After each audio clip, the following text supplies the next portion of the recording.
வணக்கம். மதிமுகம் செய்திகள். இன்றைய முக்கிய நிகழ்வுகளை பார்ப்பதற்கு முன்பாக தலைப்பு செய்திகளை பார்க்கலாம். எட்டயபுரம் விபத்தில் 3 பேர் உயிரிழப்பு. உயிரிழந்தோர் குடும்பத்தினருக்கு முதலமைச்சர் மு.க. ஸ்டாலின் நிவாரணம் அறிவிப்பு. டங்ஸ்டன் கனிம சுரங்க திட்டத்தை ரத்து செய்ய வலியுறுத்தி மதிமுக சார்பில் வேலூரில் ஆர்ப்பாட்டம். வைகோ அறிவிப்பு. கும்பகர்ணன் போல் தூங்கும் ஒன்றிய அரசு. மக்களவை எதிர்க்கட்சித் தலைவர் ராகுல் காந்தி விமர்சனம். அமித்ஷாவை கண்டித்து முற்றுகை போராட்டம். செல்வ பெருந்தகை அறிக்கை. சென்னையில் கனமழைக்கு வாய்ப்பு. வானிலை ஆய்வு மையம் தகவல். எட்டயபுரம் அருகே விபத்தில் உயிரிழந்த 3 பேரின் குடும்பங்களுக்கு முதலமைச்சர் மு.க. ஸ்டாலின் நிவாரணத் தொகை அறிவித்துள்ளார். எட்டயபுரம் அருகே சாலையின் ஓரமாக நின்றிருந்த காரின் மீது அடையாளம் தெரியாத வாகனம் மோதிய விபத்தில் மென்பொறியாளர் உட்பட 3 பேர் பரிதாபமாக உயிரிழந்தனர்.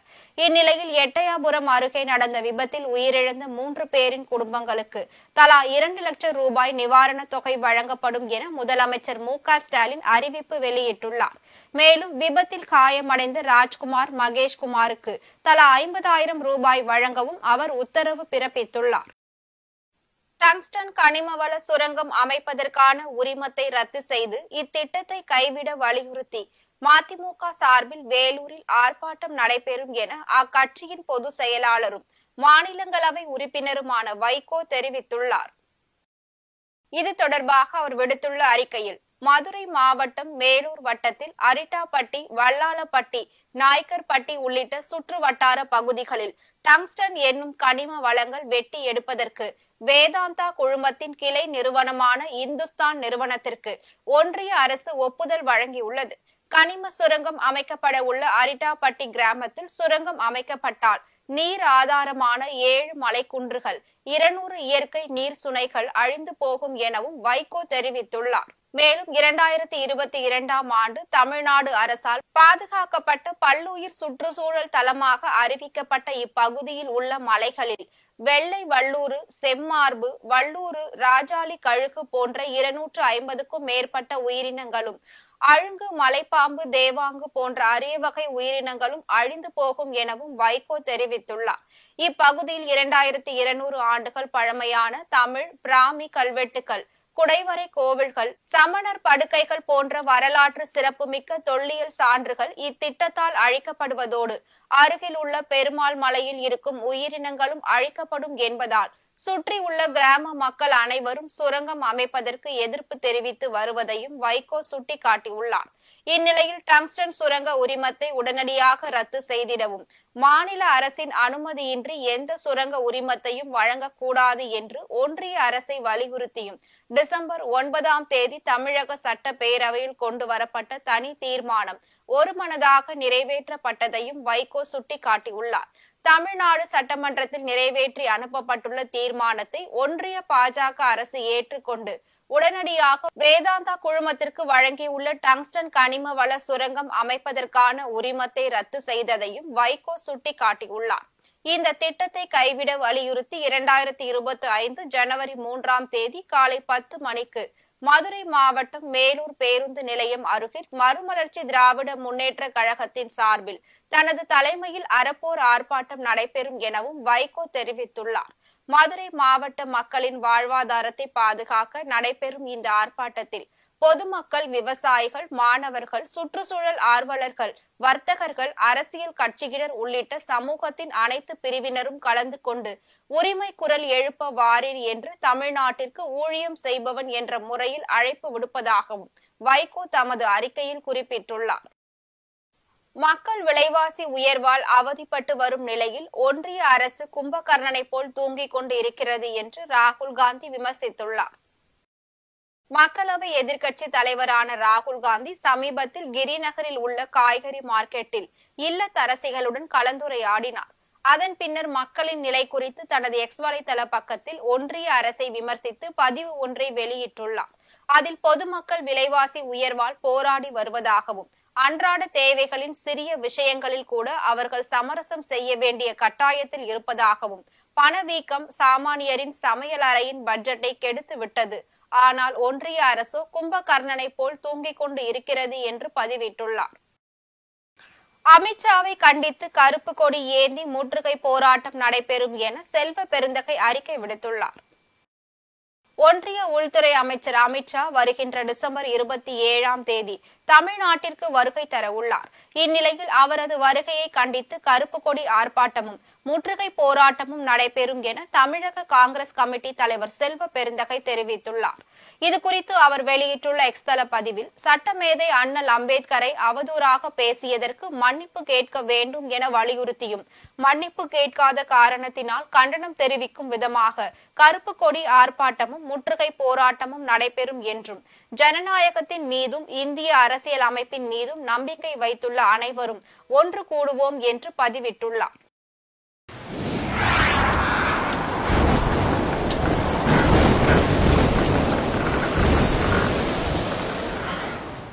சென்னை உட்பட 4 மாவட்டங்களில் கனமழைக்கு வாய்ப்பு என வானிலை ஆய்வு மையம் தகவல் தெரிவித்துள்ளது. வட தமிழக கடலோர பகுதிகளில் நிலவி வரும் ஆழ்ந்த காற்றழுத்த தாழ்வு பகுதி இன்று அதே இடத்தில் காற்றழுத்த தாழ்வு பகுதியாக வலுவிழக்க கூடும் என்று வானிலை ஆய்வு மையம் தெரிவித்துள்ளது. அதன் காரணமாக வட தமிழகத்தில் ஒரு சில இடங்களில் இடி மின்னலுடன் லேசானது முதல் மிதமான மழை பெய்யும் என தெரிவித்துள்ளது. மேலும் சென்னை, திருவள்ளூர், செங்கல்பட்டு மற்றும் காஞ்சிபுரம் ஆகிய மாவட்டங்களில் லேசானது முதல் மிதமான மழை பெய்யும் என்றும், சென்னையின் புறநகர் பகுதிகளில் கனமழை பெய்யும் என்றும் தெரிவித்துள்ளது. மறைந்த ஈரோடு சட்டமன்ற உறுப்பினர் EVKS இளங்கோவன் வீட்டிற்கும் நினைவிடத்திற்கும் கி. வீரமணி நேரில் சென்று அஞ்சலி செலுத்தினார். மறைந்த தமிழ்நாடு காங்கிரஸ் கட்சியின் மூத்த தலைவரும் ஈரோடு கிழக்கு சட்டமன்ற தொகுதியின் உறுப்பினருமான EVKS இளங்கோவன் அவரது நினைவிடத்திற்கு திராவிட கழக தலைவர் கி. வீரமணி நேரில் சென்று மலர் தூவி மரியாதை செலுத்தினார். அதன் பின்னர் அவரது இல்லத்திற்கு சென்று அவரது குடும்பத்தினருக்கு ஆறுதல் கூறினார். அதன் பின்னர் செய்தியாளர்களிடம் பேசிய அவர், தமிழகத்தின் கல்வியின் அமைப்பை தகர்க்கும் விதமாக ஒன்றிய அரசு செயல்பட்டு வருவதாகவும், அதற்கு RSS மறைமுகமாக ஆதரவு அளிப்பதாகவும், 5ஆம் வகுப்பு முதல் 8ஆம் வகுப்பு வரையிலான ஆல் பாஸ் கொள்கையை மத்திய அரசு கைவிட்டுள்ளதாக குற்றம் சாட்டினார். மேலும் முதலமைச்சர் ஸ்டாலின் தந்தை பெரியாரின் கொள்கைகளை பின்பற்றி வருவதாகவும், தோழமை கட்சிகள் அதற்கு உறுதுணையாக இருப்பதாகவும், தமிழ்நாடு தான் அனைத்து துறைகளுக்கும் வழிகாட்டும் இடமாக இருப்பதாக அவர் தெரிவித்துள்ளார். விஸ்வகர்மா யோஜனா முடிப்பதற்குன்னா அதுக்கு மேல கல்லூரிக்கே போக முடியாத அளவுக்கு இருக்கும். எனவேதான் ஒவ்வொன்றும் அதுக்கு பதிலாக அதை மாற்றி கைவினைஞர்களுக்கோ அந்த கலைகளுக்கோ நம்ம எதிரி அல்ல, அது தனியா இருக்கலாம், அதுக்கும் ஜாதிக்கும் முடிச்சு போடக்கூடாதுங்கிறத எப்படி நம்ம தனித்தன்மையோட தமிழ்நாடு அரசு, திராவிட மாடல் அரசு நம்முடைய கலைஞர் அவர்களுடைய பாரிசாக இருந்து கொண்டு தமிழறிஞர் அவருடைய வரிசையிலே வந்து இருக்கக்கூடிய பெரியார் கொள்கையை பின்பற்றக்கூடிய திராவிட மாடல் அரசு, முதலமைச்சர் ஸ்டாலின் அவர்கள் தெளிவாக இருக்கிறார்கள். ஆகவே தான் இந்த கொள்கையில அரசு மாறாது, மாறவும் கூட்டணி தோழர்களுக்கும் அதே கருத்து, மாறவும் விட மாட்டோம். இங்கேதான் தமிழ்நாடு தான் எல்லா துறைகளுக்கும் வழிகாட்டக்கூடியது. கல்வியில் சிறந்ததுன்னா கல்வியில் தனித்தன்மையாளர்கள். ஆகவே அது மனிதர்மத்தை மீண்டும் மீண்டும் புதுப்பிக்கின்ற ஒரு முயற்சி. சென்னை அயனாவரத்தில் ஒன்றிய அமைச்சர் அமித்ஷாவை கண்டித்து காங்கிரஸ் கட்சியினர் கண்டன ஆர்ப்பாட்டத்தில் ஈடுபட்டனர். சென்னை அயனாவரத்தில் தமிழ்நாடு காங்கிரஸ் கமிட்டி சார்பில் அம்பேத்கரை கொச்சைப்படுத்தும் விதமாக பேசிய ஒன்றிய உள்துறை அமைச்சர் அமித்ஷாவை கண்டித்து காங்கிரஸ் கமிட்டியின் மாநில செயலாளர் சரவணன் தலைமையில் கண்டன ஆர்ப்பாட்டம் நடைபெற்றது. இந்த கண்டன ஆர்ப்பாட்டத்தில் SC/ST மாநில செயலாளர் ரஞ்சன்குமார், மாமன்ற உறுப்பினர் தனலட்சுமி சரவணன் உள்ளிட்ட ஏராளமான காங்கிரஸ் கட்சியினர் கலந்து கொண்டு மத்திய உள்துறை அமைச்சர் அமித்ஷாவிற்கு எதிராக கண்டன கோஷங்களை எழுப்பி ஆர்ப்பாட்டத்தில் ஈடுபட்டனர். அதன் பின்னர் செய்தியாளர்களிடம் பேசிய அவர், அதானி குற்றவாளி என்று அமெரிக்கா கூறியுள்ள நிலையில் அந்த விவகாரத்தை திசை திருப்பும் நோக்கத்துடனே அமைச்சர் அமித்ஷா அம்பேத்கர் குறித்து அவதூறாக பேசி உள்ளதாகவும், கீழே விழுந்த பாஜக MP-யை பார்க்க சென்ற ராகுல் காந்தி மீது அவரை கீழே தள்ளியதாக பழி சுமந்த RSS கும்பல் முயற்சிப்பதாக குற்றம் சாட்டினார். அந்த அதானி செய்த ஊழல்களை பற்றி பாராளுமன்றத்திலே பேச வேண்டும் என்று காங்கிரஸ் கட்சியின் எதிர்க்கட்சி தலைவர் ராகுல் காந்தி அவர்கள் கோரியதற்கு திசை திருப்புவதற்காக, அதானியை பாதுகாப்பதற்காக அமித்ஷா வந்து டைரக்ஷனை மாத்துறாரு. என்ன பண்றாருன்னா, ஏன்னா நீங்க எல்லாம் போய் அம்பேத்கரை போய் பெருசா பேசிக்கிட்டு இருக்கீங்க, பெரிய ட்ரெண்டிங் ஆகிட்டு இருக்கீங்க, நீங்க அம்பேத்கரை பத்தி பேசுற நேரத்துல ஆண்டவனை கும்பிட்டீங்கன்னா மோட்சம் கிடைக்கும்னு சொல்றாரு. அவர் எப்படி கொண்டு வர்றாருன்னா, அம்பேத்கரை இழிவுபடுத்தி பேசினால் டைரக்ஷன் மாறி அதானியை விட்டுருவாங்க அப்படிங்கிறது அவருடைய நோக்கம். ஆக அதானியை பாதுகாப்பதற்காக பிஜேபி அரசு அம்பேத்கரை குறை கூறி திசை திருப்புகிறது.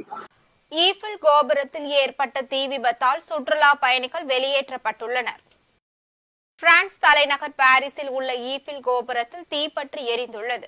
இதுகுறித்து தகவல் அறிந்து வந்த தீயணைப்பு துறையினர் 1200க்கும் மேற்பட்ட சுற்றுலா பயணிகளை வெளியேற்றி தீயை அணைத்தனர்.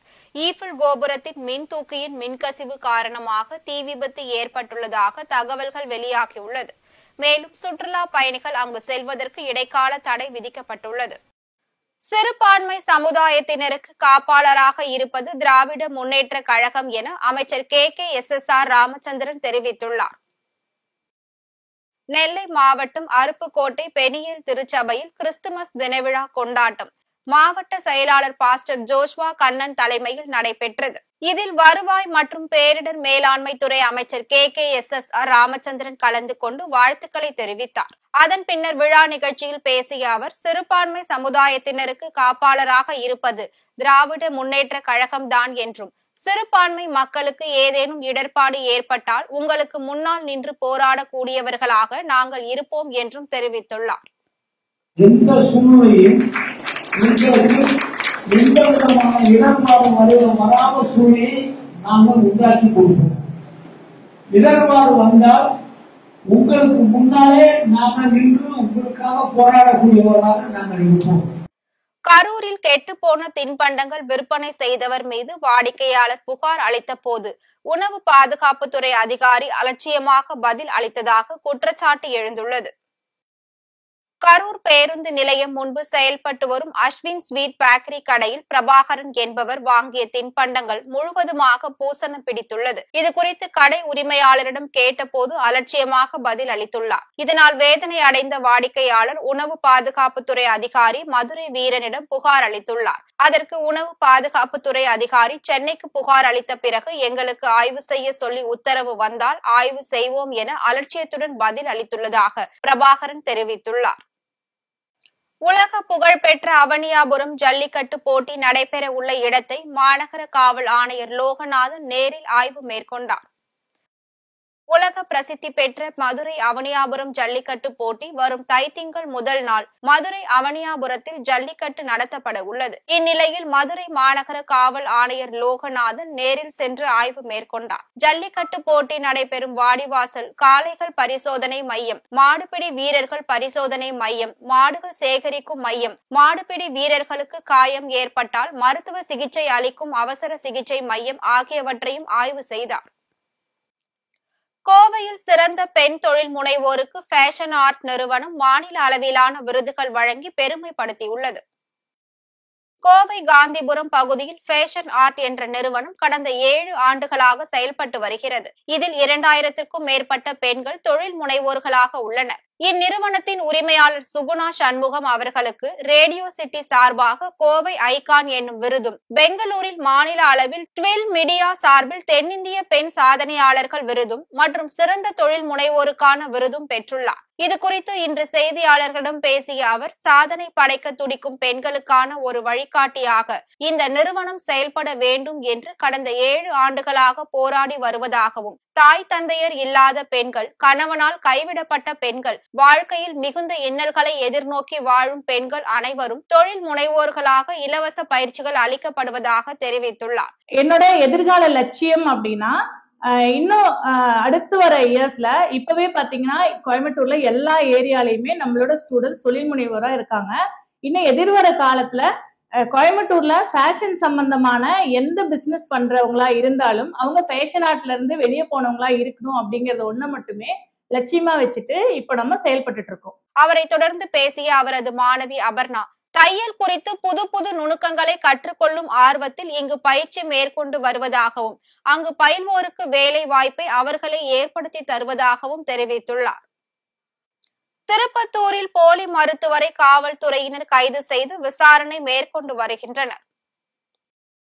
திருப்பத்தூர் மாவட்டம் கந்திலி ஒன்றியத்திற்கு உட்பட்ட அங்கநாத வலசை பகுதியில் மருத்துவம் படிக்காமலே போலி மருத்துவம் பார்த்து வருவதாக மாவட்ட மருத்துவ இணை இயக்குனர் ஞான மீனாட்சிக்கு தகவல் கிடைத்துள்ளது. அதன் பேரில் தலைமை மருத்துவர் சிவக்குமார் தலைமையிலான மருத்துவர்கள் சோதனையில் ஈடுபட்டுள்ளனர். அப்போது அப்துல்லா என்பவர் மருத்துவ படிப்பு படிக்காமல் மருத்துவராக செயல்பட்டு வந்தது விசாரணையில் தெரிய வந்தது. இதனை அடுத்து கந்திலி கிராமிய போலீசார் அவரை கைது செய்து விசாரணை மேற்கொண்டு வருகின்றனர். இந்த சம்பவம் அப்பகுதியில் பெரும் பரபரப்பை ஏற்படுத்தியுள்ளது.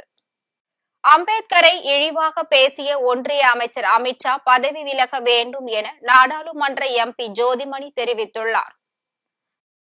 கரூர் ராமகிருஷ்ணாபுரத்தில் அமைந்துள்ள மாவட்ட காங்கிரஸ் கட்சி அலுவலகத்தில் இன்று நாடாளுமன்ற உறுப்பினர் கூட்டம் நடைபெற்றது.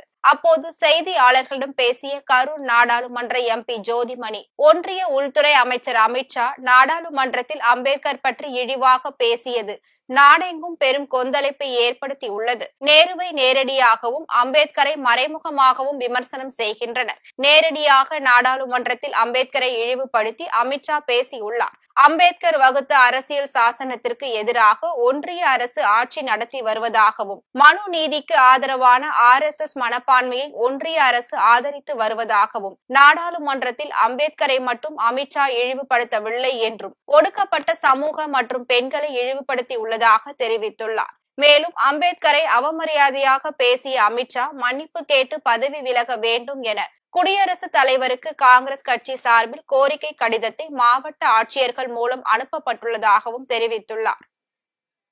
உள்துறை அமைச்சர் அமித்ஷா அவர்கள் அம்பேத்கர் அவர்களை அவமதித்ததற்காக இந்திய மக்களிடம் பகிரங்கமாக மன்னிப்பு கேட்க வேண்டும், பதவியை ராஜினாமா செய்ய வேண்டும். அவர் அப்படி செய்யலன்னா அவர் மீது நடவடிக்கை எடுக்கணும் அப்படின்னு கேட்டு குடியரசுத் தலைவருக்கு தமிழ்நாடு முழுக்க இருக்கிற, தமிழ்நாடு மட்டுமல்ல இந்தியா முழுக்க இருக்கிற காங்கிரஸ் கமிட்டிகள் இன்னைக்கும் நேற்று நாளை அந்த மாதிரி ஒரு கடிதத்தையும் நாங்க மாவட்ட ஆட்சித்தலைவர் வழியா கொடுக்கிறோம். இன்றைய தங்கம் வெள்ளி விலை வழங்குவோர் அட்டிகா கோல்ட் கம்பெனி. சென்னையில் 22 கேரட் ஆபரண தங்கத்தின் விலை சவரனுக்கு 80 ரூபாய் அதிகரித்து 56,800 ரூபாய்க்கு விற்பனை செய்யப்படுகிறது. ஆபரண தங்கத்தின் விலை கிராமிற்கு 10 ரூபாய் உயர்ந்து 7,100 ரூபாய்க்கு விற்பனை செய்யப்படுகிறது. வெள்ளியின் விலை கிராமிற்கு 10 காசுகள் உயர்ந்து 99 ரூபாய் 10 காசுக்கும், 1 கிலோ வெள்ளியின் விலை 99,100 ரூபாய்க்கும் விற்பனை செய்யப்படுகிறது. பாலியல் வன்கொடுமையாளர்கள் மற்றும் கொலையாளிகளுக்கு மரண தண்டனை விதிப்பேன் என அதிபர் டிரம்ப் அறிவித்துள்ளார். அமெரிக்க அதிபர் தேர்தலில் குடியரசுக் கட்சி சார்பில் போட்டியிட்ட டிரம்ப் அபார வெற்றி பெற்றார். வருகின்ற ஜனவரி 20ஆம் தேதி அதிபராக பதவியேற்க உள்ளார். இந்நிலையில் அமெரிக்க மத்திய நீதிமன்றங்களால் மரண தண்டனை விதிக்கப்பட்ட 17 கைதிகளின் ஆயுள் தண்டனையை குறைக்க அதிபர் ஜோ பைடன் உத்தரவிட்டுள்ளார். இது தொடர்பாக அவர் வெளியிட்டுள்ள அறிக்கையில், குற்றவாளிகளின் செயல்களால் பாதிக்கப்பட்ட குடும்பங்களிடம் வேதனையை பகிர்ந்து கொள்கிறேன் என்றும் மரண தண்டனை நிறுத்த வேண்டும் என்பதற்காக இந்த உத்தரவு பிறப்பிக்கப்பட்டுள்ளதாகவும் அவர் தெரிவித்துள்ளார். இதற்கு அதிபர் டொனால்டு டிரம்ப் ஜோ பைடனை விமர்சித்து சமூக வலைதளத்தில் பதிவு ஒன்றை வெளியிட்டுள்ளார். அதில் அமெரிக்க குடும்பங்கள் மற்றும் குழந்தைகளை பாதுகாக்க பாலியல் வன்கொடுமையாளர்கள், கொலையாளிகள் மற்றும் அரக்கர்களுக்கு மரண தண்டனை தீவிரமாக மேற்கொள்ள நீதித்துறைக்கு உத்தரவிடுவேன் என்றும் சட்டம் மற்றும் ஒழுங்குள்ள நாடாக அமெரிக்காவை மீண்டும் மாற்றுவேன் என பதிவிட்டுள்ளார். மீண்டும் தலைப்பு செய்திகள். எட்டயபுரம் விபத்தில் 3 பேர் உயிரிழப்பு. உயிரிழந்தோர் குடும்பத்தினருக்கு முதலமைச்சர் மு.க.ஸ்டாலின் நிவாரணம் அறிவிப்பு. டங்ஸ்டன் கனிம சுரங்க திட்டத்தை ரத்து செய்ய வலியுறுத்தி மதிமுக சார்பில் வேலூரில் ஆர்ப்பாட்டம். வைகோ அறிவிப்பு. கும்பகர்ணன் போல் தூங்கும் ஒன்றிய அரசு. மக்களவை எதிர்க்கட்சித் தலைவர் ராகுல் காந்தி விமர்சனம். அமித்ஷாவை கண்டித்து முற்றுகை போராட்டம். செல்வ பெருந்தகை அறிக்கை. சென்னையில் கனமழைக்கு வாய்ப்பு. வானிலை ஆய்வு மையம் தகவல். இத்துடன் செய்திகள் நிறைவடைந்தன. மீண்டும் செய்திகள் இரவு 8 மணிக்கு. மேலும் செய்திகளை தெரிந்து கொள்ள மதிமுகம் பிரைம் யூடியூப் தளத்தில் இணைந்திருங்கள்.